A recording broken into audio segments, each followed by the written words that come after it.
Yes. Hyvä aloitus. Ai.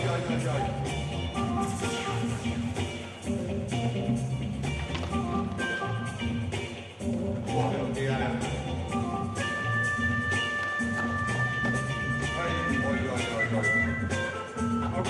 Aikoon. Yksi kaverani takana siitä ei pääse mihinkään.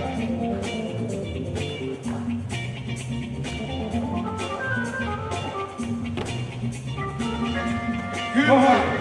Aika syvä! Ja huolettomasti. Se oli nimenomaan silkeytyvässä ja sitä kävi viikosta temppua. Luka Jalonen kyseessä. Kyllä! Hieno! Vielä liitti. Lähteeksiä yksi. Nyt otetaan totta kai lähtee. Käyttää yhteen Lukalle. Luka taistelee tätä mitalia. Aina kun liian varma top 4 mähintää. Rokkaus, kiitos! Luka Jalonen, kolmanneksi viimeinen 12-vuotiaiden ja alle SM-finaali.